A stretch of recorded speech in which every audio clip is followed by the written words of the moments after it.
Hey there folks, we're back again with yet another prediction video for Amazon Studios' Lord of the Rings, Rings of Power Season 2. You know what we do in these videos. We talk briefly about the current episode and the prediction we got right in our previous video, before presenting you with some more theories and predictions regarding the upcoming episodes. We just got done watching the 6th episode of the show, and might we say we might need to soon open up our fortune-telling shop as a side gig beside our YouTube channel. We saw some major events finally kick off during this episode, with the show now firmly in its final quarter. As we predicted, Poppy and Merrimack get closer and kindle a romantic affair. We predicted that Nori and Poppy would give themselves up to the Dark Wizard's minions, but they don't do so in this episode, although they do contemplate it. We also foresaw Anatar's little excursion to the dwarven kingdom of Khazad-dûm, and once there, he tries to appeal to the two Dorins for more mithril, which, as predicted, is rejected, although not before he senses the Balrog. We think our forecast regarding the dwarves in this episode has been pretty spot on. There's also the matter of Galadriel and Adar. And finally, after predicting it for several videos, we get to see Adar realizing that Halbrand is Sauron and that he's being manipulated to attack Eregion. He's too far gone by this time and decides to carry on with the attack to attack Sauron along with Eregion. The stranger continues his training arc with Tom Bombadil, like we said he would in the previous video. It seems that he'll only be getting his staff in the next episode. We do have our own prediction on how that happens, so stick around till the end of the video to find out. Moving to Numenor, we hate to say it again and again, but we were right about our predictions here too. Valar, forgive us. We aren't being arrogant, but just excited, as you can relate to being Tolkien heads yourselves. Elendil gets tried as a traitor, but Miriel takes his place in the trial, shown in the trailer. As we predicted, Miriel is spared, to the dismay of Pharazôn and company. Pharazôn also gazes into the Palantir and gains knowledge of Sauron for the first time. Like we said last week, if Miriel were to just die and Pharazôn became king, the intrigue that's currently present in the Númenórean plotline would cease to exist. The siege of Eregion finally begins, and just as we foresaw, Anatar casts an illusionary spell so as to deceive Celebrimbor that all was well within his elven realm. He does so to prevent the Elvensmith from getting distracted, so that he could complete the forging of the 9 rings. As stated in our previous video, we predicted something like this to happen, because there was no way the city would be under attack and Celebrimbor would continue forging the rings. We suspected some form of devilry from Sauron, and we were not disappointed. We have once again dusted off our Palantir and taken it out for our weekly scrying to see what the future holds for us for next week. So without any further ado, let's dive once again into Amazon's Middle-earth and look at some things that were, things that are, and things that have not yet come to pass, in the famous words of Galadriel to Frodo. Before we go into our explanation, we have a very small request. If you like our content, please support us by subscribing to our channel. This is a small click for you, but for us, it means a lot. Thank you. Let's begin.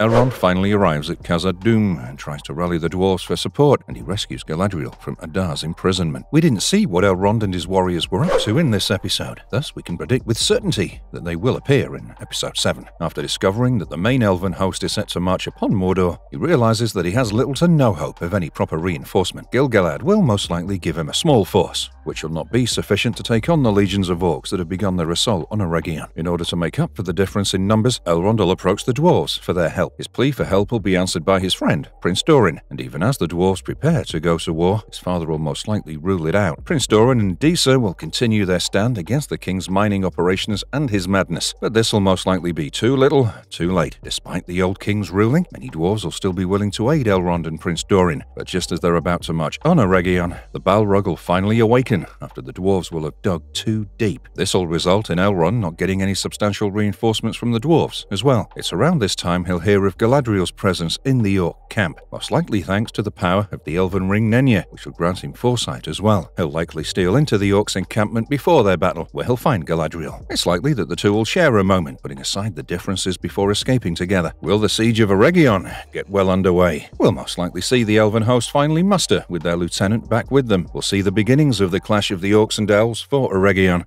Our Pharazôn, having seen into the Palantir, will begin establishing contact with Sauron. In the books, the Númenóreans capture Sauron and bring him to their island city as a prisoner. There, Sauron eventually, through his deceitful ways, starts worming his way into the council of King Ar-Pharazôn. He begins stoking the flame in Pharazôn's already prideful heart and eventually leads most of Númenor down the route of corruption. They begin establishing shrines to Morgoth and desecrating the Valar's teachings. The faithful are hunted, and eventually they even attempt to attack Valinor, which results in the destruction destruction of the great nation. In the series, we see Pharazôn catching a glimpse of Sauron when he tries to use the Palantir. The Palantir, as we know, are stones crafted by the great elven smith Fëanor during the first age of Middle-earth. While not all of their functions and abilities are known, we know that they can be used to communicate with each other. We feel that at some point, Sauron and Pharazôn will begin establishing communication with each other. Through the aid of Sauron's deceit, Pharazôn will lead Numenor through the same path he does in the books, which will eventually lead to the destruction of Numenor. However, it's our prediction that Numenor will not be destroyed this season. With Miriel's redemption in front of the people, there's still a whole season's worth of political intrigues left to play out in the Numenorian plotline.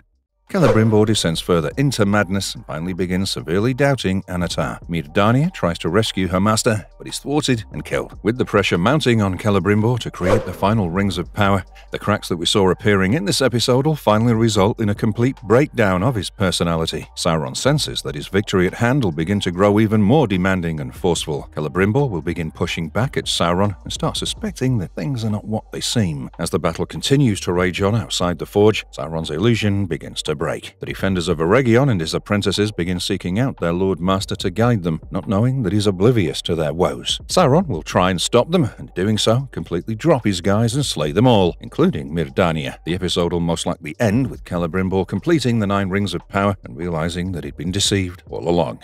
The stranger overcomes the final trial set to him by Tom Bombadil. Having been set a task to find his star from a myriad of trees, the only hint is given that his heart will reveal the truth. The stranger's left with the difficult task of completing his final trial and getting the star while protecting his friends Nori and Poppy, but in doing so, dooming Middle-earth. We feel like his true trial is not to find his staff, but to find what his heart believes to be good and right. Due to this, we predict that the stranger will struggle with indecisiveness in trying to figure out what the correct thing to do is. He will, however, eventually choose to save Poppy and Nori, but by doing so, instead of dooming the world, he'll pass the true trial and gain his staff of power. With this, Tom Bombadil will appear and lead him to save his friends Nori and Poppy from the fate that he foresaw earlier. We also slowly inch closer to revealing the stranger's identity, but we don't think that'll happen in the next episode, as the series has been building up to it since Season 1. His confrontation with the Dark Wizard too will probably have to wait until a much later episode. Nori and Poppy, along with the stores, get attacked and captured, but get rescued by the stranger. And while we speculated earlier that Nori and Poppy would hand themselves over to the Dark Wizard, this will most likely not happen. The Gaudrim will visit the store settlement once again, looking for the Harfoots. However, the stores will hold steady and not reveal the Harfoots to them. Enraged, the Gaudrim will attack their settlements, but Nori will step forward and voluntarily give herself up to the evil men. After capturing Nori, Poppy will most likely step forward as well, not being able to let her friend sacrifice herself alone. The Gaudrim will, however, not honor their promise, and using the pretext that the stores hid the Harfoots despite their warning, will continue their attack, leading to the scene seen in the stranger's visions regarding Nori and Poppy. The stranger will, however, arrive at the nick of time, and now having full control of his abilities, will lay the Gaudrim to waste. The episode will end with the group heading towards the lair of the Dark Wizard, prepared to finally face him.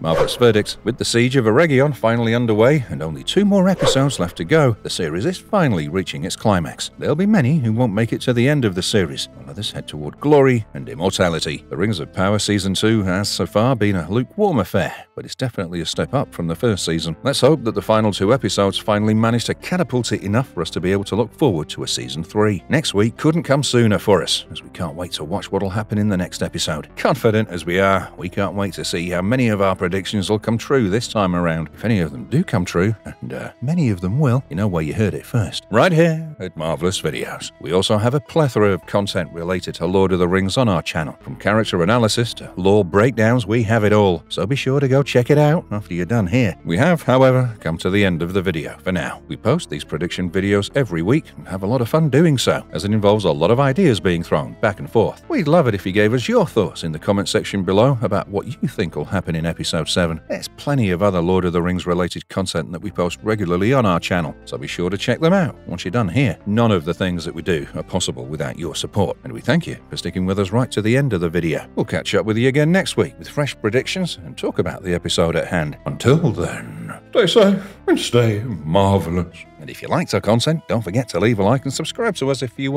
haven't already. Have a good one and be safe. Thanks, everyone.